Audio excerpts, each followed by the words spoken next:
Bonjour et bienvenue sur Télégoël, la télévision citoyenne du bassin minier. Votre territoire bouge et se transforme. Vos associations, vos salles de spectacle et vos acteurs locaux participent à ces changements. Vous regardez la chaîne qui les accompagne. Nous sommes le vendredi 16 octobre. Voici le sommaire de votre journal.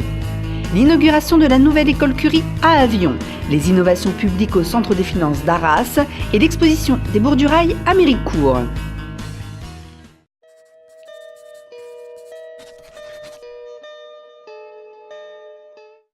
Elle est colorée, spacieuse et ravit parents et enseignants. La nouvelle école avionnaise Irène et Frédéric Joliot-Curie a été inaugurée la semaine dernière. Les enfants y sont accueillis chaque jour dans d'excellentes conditions, de quoi les faire devenir de très bons élèves. C'est le 1er septembre dernier que les enfants de la Cité des cheminots d'Avion ont pu intégrer les nouveaux locaux de cette superbe école, Irène et Frédéric Joliot-Curie. Après avoir pris leur marque dans cet établissement, les enseignants et enfants ont accueilli parents et élus pour assister à l'inauguration bien préparée par les jeunes écoliers sous leur casque de chantier. 2, 3, vas-y. Allez.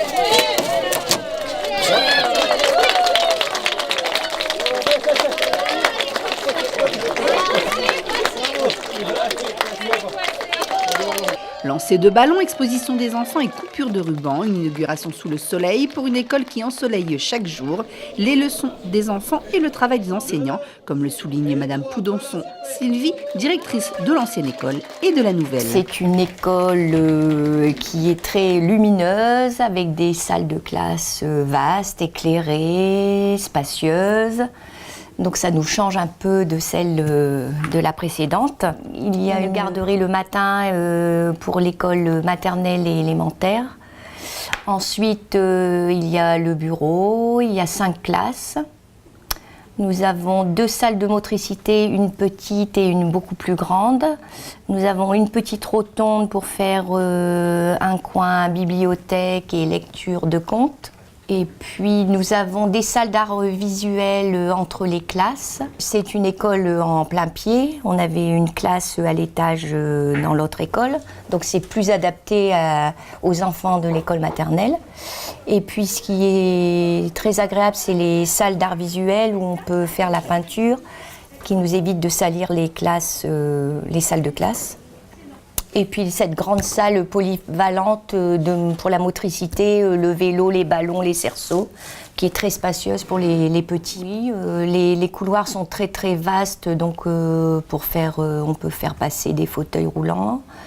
Il y a un petit plan incliné dans le couloir. Les salles de classe ont des ouvertures très larges. Il y a des toilettes pour personnes handicapées. Donc oui, je pense que ça a été bien étudié pour l'avenir, si on avait des enfants dans des fauteuils ou présentant un handicap. C'est magnifique. Et il en reste un autre. Allez, Robin, il faudra un autre. Au début, ils étaient un petit peu perdus, mais je pense que les parents aussi et les enseignants aussi. Il a fallu qu'on prenne nos marques. Ici, on est au mois d'octobre. On a eu un mois pour s'approprier les lieux. Je crois que là, ça va beaucoup mieux. Et puis, je pense que ce que les enfants préfèrent, c'est les couleurs. Les classes sont très colorées, donc ils aiment beaucoup ces couleurs vives et puis magnifiques.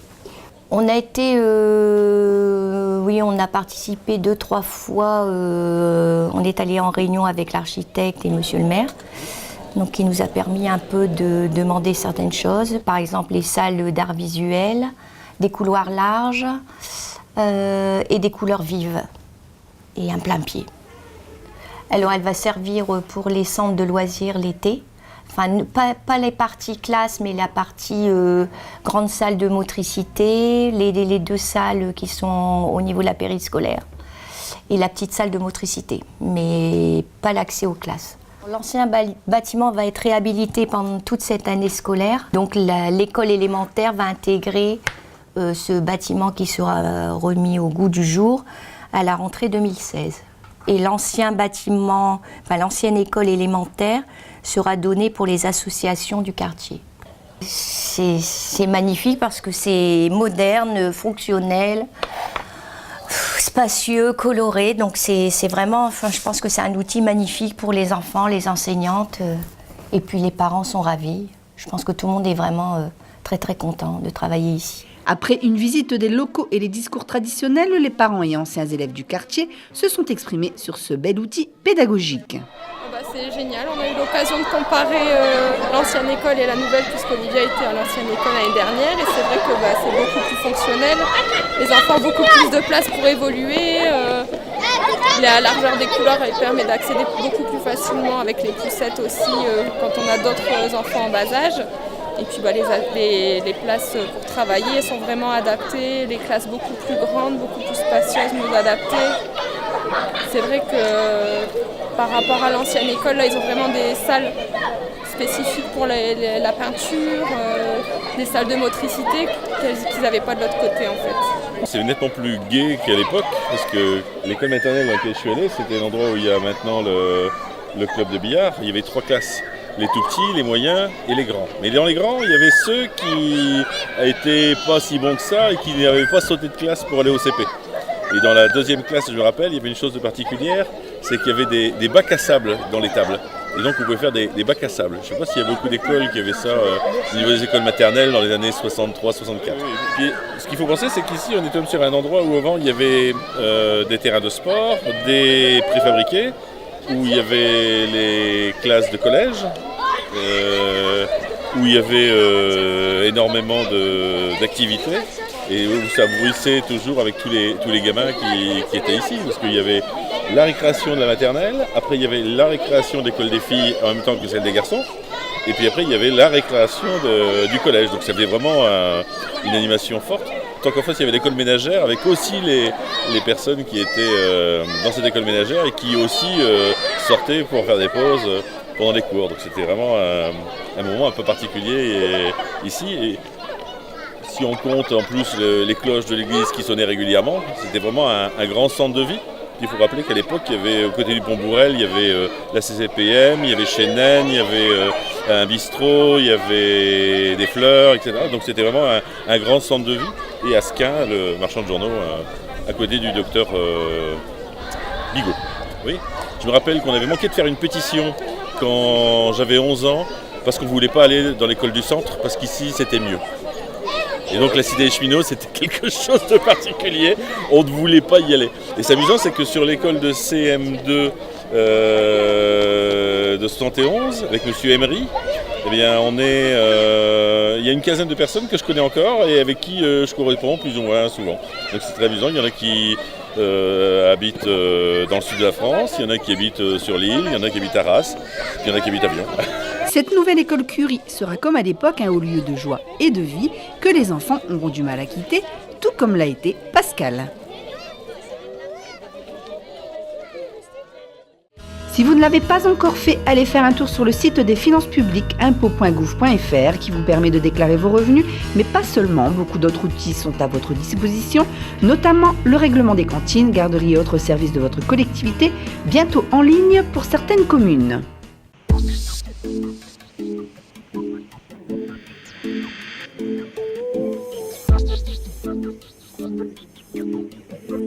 Alors, le département du Pas-de-Calais, et plus particulièrement la direction départementale des finances publiques du Pas-de-Calais, a souhaité participer à cette semaine de l'innovation publique pour promouvoir nos services en ligne et éventuellement présenter au public qui le souhaite la nouvelle maquette de impôts.gouv.fr. Est-ce que vous avez déjà créé un compte en ligne sur impôts.gouv.fr? Alors, cette semaine, les 2 animations proposées sont aujourd'hui, le 13 octobre, à l'intention des usagers particuliers.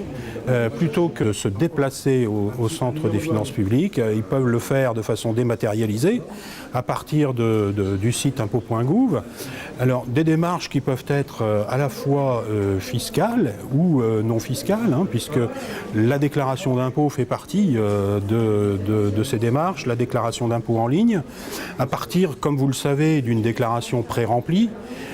D'autres, la réception de leurs avis d'imposition de façon dématérialisée, ce qui fait aussi des économies en matière de papier et d'adressage, et éventuellement leur paiement en ligne soit par la mensualisation, au travers de la mensualisation, du paiement à l'échéance ou du paiement par carte bleue. En tout cas pour payer son eau, pour payer sa cantine, aller voir sur le site de leur commune, et c'est peut-être le site de leur commune qui les a... Le but, c'est de passer au tout dématérialisé. Effectivement, à partir du moment où l'usager contacte sa banque de façon dématérialisée, paye son eau, son EDF de façon dématérialisée, il peut aussi sans limite participer à la dématérialisation au regard de ses contacts avec la direction départementale des finances publiques. Taxes foncières, taxes d'habitation, impôts sur le revenu, timbres fiscaux, cessions immobilières de l'État, simulateurs, calendrier fiscal, bientôt dans vos communes également le paiement en ligne des services municipaux. De nombreux outils sont déjà accessibles sur le site impôts.gouv.fr, notamment le plan cadastral bien pratique dans certains cas. Alors pour aller sur cadastre.gouv, vous allez d'abord sur impôts.gouv.fr et puis après sur la droite vous voyez le plan cadastral ici. Donc là vous accédez directement à cadastre.gouv.fr. Vous pouvez faire une recherche de parcelle soit par l'adresse, soit par les références cadastrales. En général on fait une recherche par l'adresse. Si vous désirez construire un garage, une véranda, ça vous permettra de faire un plan de masse et un plan de situation. C'est toujours intéressant d'avoir... Alors, ça se fait en deux temps. Le premier temps, c'est de vraiment sécuriser l'accès au site. Alors la première connexion de l'usager nécessitera d'avoir en sa possession son numéro fiscal, numéro fiscal qui apparaît sur un avis d'imposition, son revenu fiscal de référence de l'année N-1, en ce qui nous concerne, aujourd'hui c'est le revenu fiscal sur les revenus de 2014, sur le dernier avis d'imposition qui a été reçu en septembre, et en dernier lieu son numéro de télédéclarant qui se trouve sur sa déclaration préemplie. À partir de ces trois éléments, il pourra créer un compte sécurisé et facilité par le numéro fiscal et un mot de passe. Ces deux données lui permettront d'accéder sur son compte fiscal et d'y faire ses démarches. Et sur l'innovation qu'a présentée dernièrement la Direction générale des finances publiques, c'est aussi de payer la cantine, c'est tout ce qui a rapport avec sa vie au sein de la collectivité. Donc c'est vraiment étendre au fiscal et à la vie en communauté, en collectivité, les possibilités à travers impôts.gouv de s'acquitter de ses droits, de réclamer, d'avoir une copie de son avis d'imposition et de faire toutes ces démarches en ligne. Ergonomiquement, il ressemble à n'importe quel site qui vous offre des services en ligne. Voilà. Alors, le Centre des finances publiques d'Arras propose à partir d'aujourd'hui et de façon pérenne l'aide d'accès aux services en ligne. C'est-à-dire que n'importe quel usager peut se présenter sans rendez-vous et on pourra l'aider dans ses démarches en ligne, l'accompagner et favoriser la pérennité de ses démarches sur le site internet. Donc sans rendez-vous au Centre des finances publiques d'Arras, vous pouvez être accueilli de 8h à 12h15 et de 13h30 à 16h15 le lundi et mardi et les mercredis, jeudis et vendredis matin de 8h à 13h15. De 8h30 à 13h15, pardon. Toutes vos démarches en ligne se trouvent sur le site impôts.gouv.fr.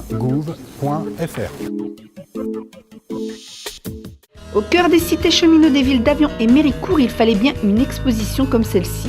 Les amoureux du train sous toutes ses formes ont pu admirer, grâce à l'association Les Bourgs du Rail et le Cercle des Jeunes de Vendale-Vieille, des TGV, des trains à vapeur et autres machines, parfois même sur de magnifiques maquettes installées par les associations et admirées par les petits, mais aussi et surtout les grands.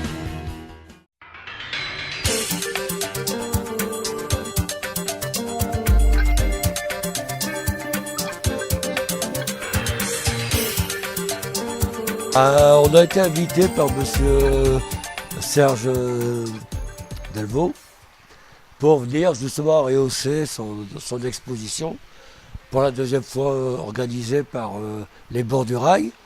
Il nous a demandé de venir installer un réseau. Bon, comme on est toujours partant pour donner un coup de main au club, on a dit ok, on sera là. Et on a amené ce réseau qui tourne actuellement avec un paysage jour et un paysage nuit. Et on a amené aussi la section cirque. Le club regroupe plusieurs sections. Section ferroviaire, la section militaria, la section camion, la section voiture, moto, tout ce qui englobe le maquettisme et le modélisme dans son ensemble. Bon là pour l'instant nous n'avons qu'un simple circuit, mais il est prévu avoir plusieurs scènes de refoulement sur les voies de garage avec arrêt dans le tunnel pour pouvoir faire évoluer plusieurs trains en même temps. C'est un petit réseau de tables, on va dire, qui fait 4,80 m de long sur 62 large. De 62 large, avec plusieurs animations lumineuses entièrement fabriquées par les membres du club. Au club, nous fabriquons ces petits lampadaires. On équipe les véhicules de gyrophares, de phares, de feux stop. La grande partie technique, c'est l'électronique, l'implantation de l'électronique et faire une sorte de scénique pour que ça puisse faire évoluer les trains. Le jour se lève, donc vous allez, voilà, dans la journée, ça s'éteint. Il n'y a que la mairie qui a encore un peu plus d'argent qui reste allumé plus longtemps. Voilà, monsieur le maire vient de fermer. Et donc, vous avez les bruitages de la vie courante du village avec les oiseaux. Cette maquette a été commencée il y a 3 ans. Et elle n'est pas encore terminée. Parce que vous voyez, nous prévoyons dans le ciel les étoiles. Alors, on va avoir la grande ours, la petite ours, Cassiopée et Andromède, les constellations. Dans le coin là-bas, il va y avoir une lune croissante et décroissante, c'est-à-dire premier croissant, deuxième croissant, et jusqu'à l'infini. Et de l'autre côté, dans le jour, normalement, on aura le soleil. Nous avons des enfants qui ont contribué à la construction des maisons. D'autres ont donné un coup de main pour préparer les lampadaires, les candélabres. D'autres se sont essayés au flocage. Mais la section ferroviaire regroupe plus des adultes. Et ces adultes viennent le dimanche matin pour agrémenter ce réseau, plus le grand réseau qu'on a au local. Cette année, on a 8 jeunes, à partir de 8 ans jusqu'à 13 ans en moyenne. Et 17 adultes. Ce qui est bien pour un petit club de petit village, on va dire. Il y a beaucoup de clubs reproduisent à l'identique un site. Mais à l'échelle du 87e, on est obligé de compresser. Donc nous, on préfère pas, on fait un réseau et à l'imagination de chaque membre. Chacun contribue à son petit truc, son petit décor, met la main à la pâte. Beaucoup de gens intéressés, justement, quelques recrutements qui vont venir grossir nos rangs. Pour nous, c'est une reconnaissance. Des tampons cheminots, en plus. Pas du tout dans le monde de la maquette non plus. Ça prouve que le club de Vendin tient la route quand même. Et ça fait plaisir.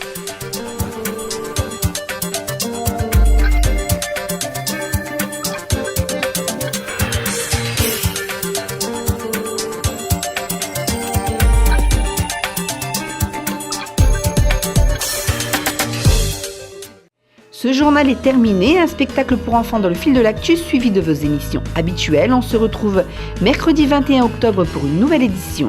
En attendant, ça se passe sur le net telegoel.fr ou sur les réseaux sociaux Facebook et Twitter. N'hésitez pas à profiter de vos loisirs pour visiter les musées et les espaces naturels de votre bassin minier. Bon week-end à toutes et à tous.